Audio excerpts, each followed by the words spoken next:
Вести на Канал 8. Добар ден.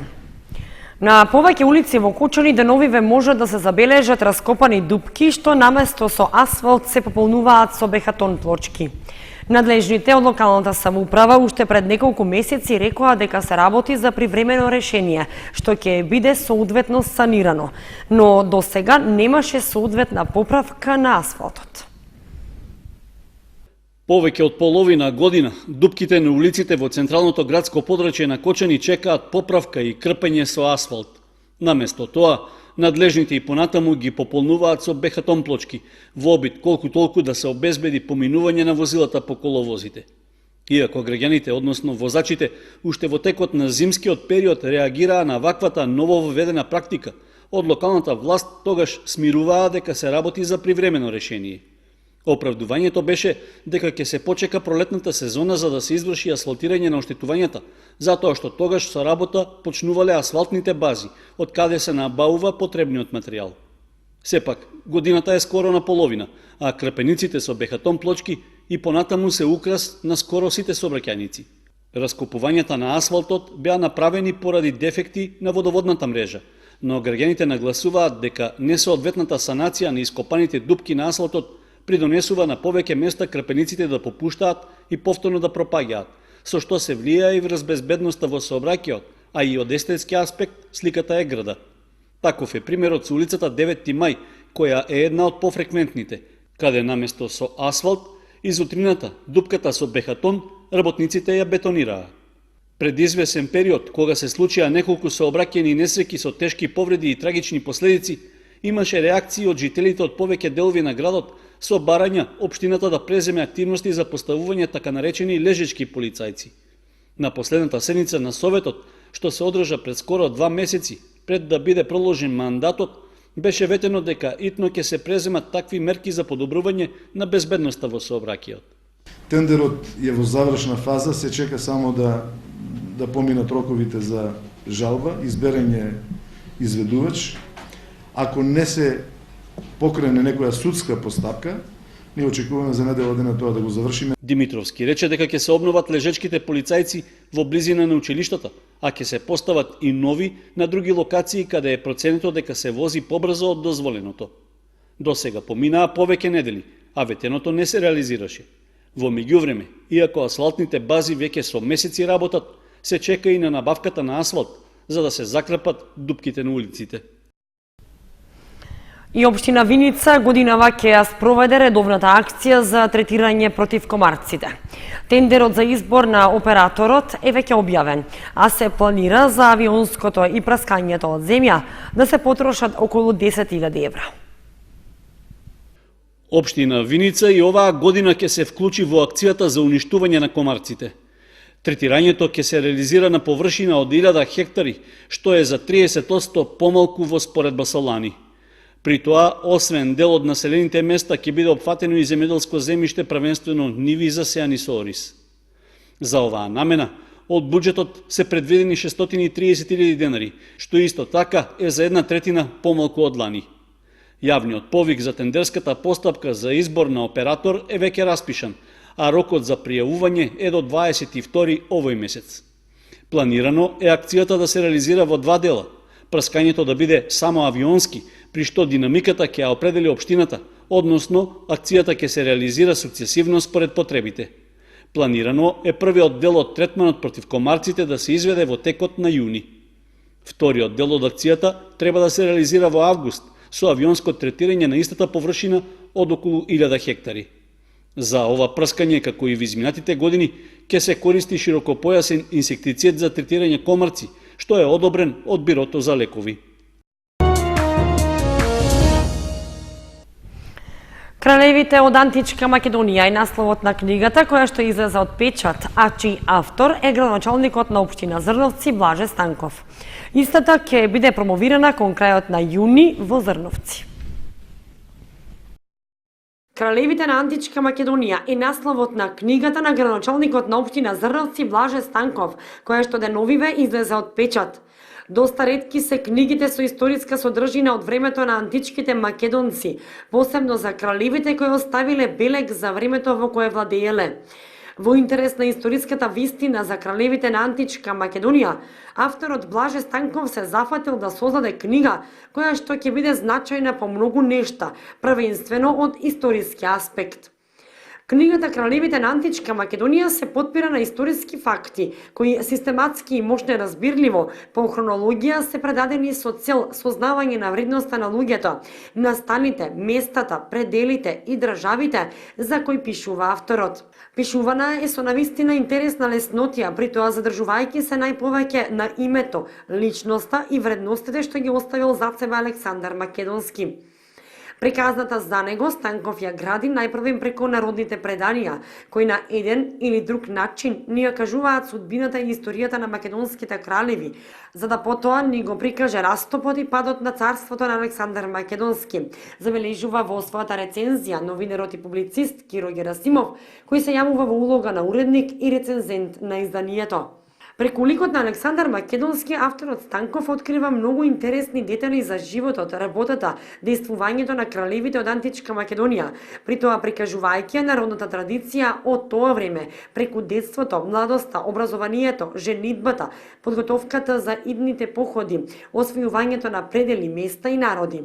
Токму од тука книгата Кралевите на античка Македонија од авторот Блаже Станков е интересно и занимливо четливо, лесно четливо и разбирливо за сите генерации. Авторот со збор и убава мисла ги опфаќа сите значајни аспекти од времето на големиот војсководец Александар Македонски, неговиот живот, походи, порази. Со појавувањето на оваа книга, македонската јавност ќе биде побогата за едно историско четиво која провоцира на размисла, на истражување, на правење паралели за одредени настани и случувања познати и непознати во нашата историја. Промоцијата на книгата Кралевите на античка Македонија ќе се одржи кон крајот на јуни во Зрновци. Волонтери од Кочанската организација на Црвениот крст ќе учествуваат на 3-дневниот летен камп што од 16 до 18 јуни ќе се одржи во Лесново на преубавиот Лесновски манастир. Ќе учествуваат волонтери од општински организации од 6 општини, меѓу кои и од нашата, а темата е лидерство. Организатор е општината Пробиштип. Волонтери од општинската организација на Црвен крст Кочани, учесници во летниот камп за деца волонтери во селото Лесново, во близина на преубавиот Лесновски манастир. Освен волонтерите од Кочанската организација на Црвен крст, учествуваат и 40 волонтери од општинските организации на Црвен крст од Велес, Неготино, Пробиштип, Свети Николе и Радовиш. Организатори на кампот, кој што се спроведува за прв пат, се Црвениот крст и општина Пробиштип, во соработка со Советот на млади на општина Пробиштип. Летниот камп, кој што ќе се одржи од 16 до 18 јуни, е со тематика лидерство и е со регионален карактер, со учество на деца од 6 општини. Еден од предавачите ќе биде раководителот на оделението за локален економски развој од општина Пробиштип Ирина Бошковска, која што ќе ги запознае децата со убавините на Лесново, со планинарството, со она што можат да го посетат таму. Покрај летниот камп за децата волонтери на општинските организации на Црвениот крст од 6 општини, во текот на месецов во Лесново ќе се одржи и познатата меѓународна ликовна колонија Лесново. Инаку во месец август пак ваков летен камп ќе се организира и во Кочани, каде што домаќини ќе бидат волонтерите од општинската организација на Кочанскиот Црвен крст.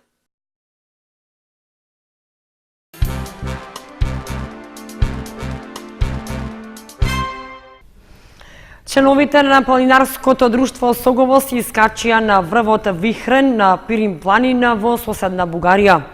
Со тоа ги продолжуваат планираните активности, откако минатата година беше успешно заокружена, зашто добија поголем број признанија и награди. Планинарското спортско друштво Согово од Кочани реализираше уште една меѓународна планинарска акција како дел од годишната програма на активности за оваа година. Кочанските планинари успешно се искачија на Пирин планина во соседна Бугарија, при што го освоија врвот Вихрен, висок 2914 метри, кој е трета највисока точка на Балканот.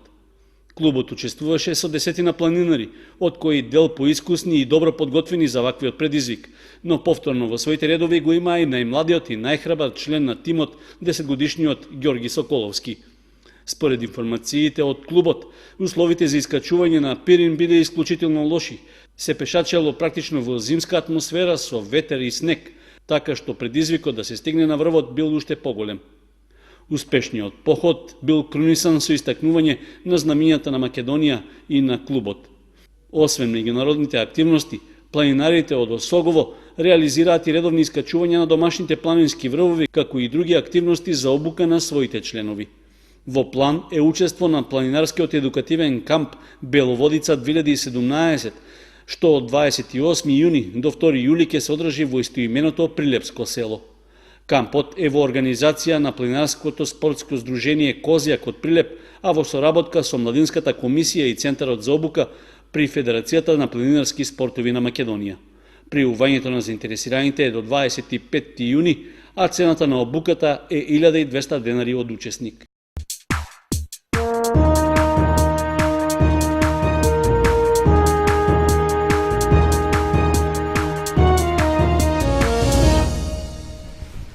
Следуваат информациите од спортот. Започнаа подготовките за одржување на традиционалните илинденски спортски игри во Чешиново. Како и досега, ќе се организираат надпревари во фудбал и шах, а рокот за пријавување на екипите веќе тече. По 45-ти пат местната заедница на Чешиново ќе биде организатор и домакин на илинденските спортски игри.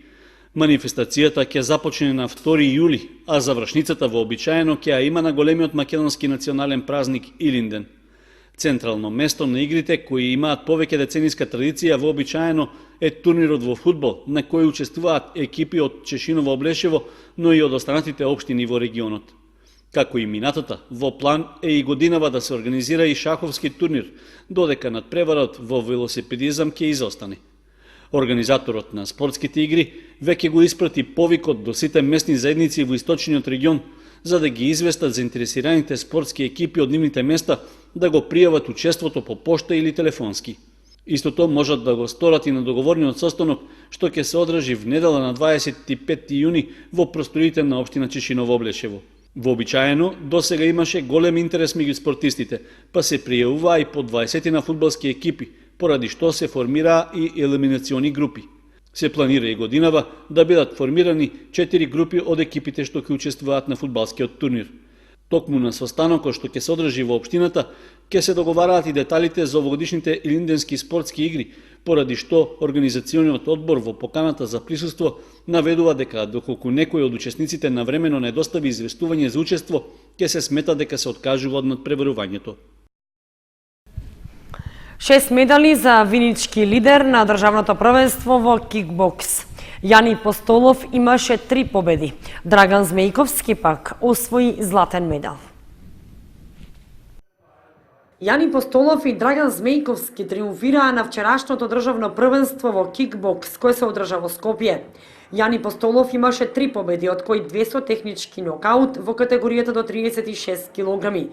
Драган Змејковски освои златен медал откако со Јане Постолов ги совлада своите противници претходно во финале и едниот го зеде првото, другиот второто место во категоријата до 32 килограми. Слободанчо Ѓорѓиев го зеде второто место во категоријата јуниори до 57 килограми, а Лазар Костадиновски и Панте Пискунов зедоа бронзен медал.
Почитувани, тоа беше се што ви подготвивме за вестите на Канал 8. Имајте пријатна вечер. Довидување.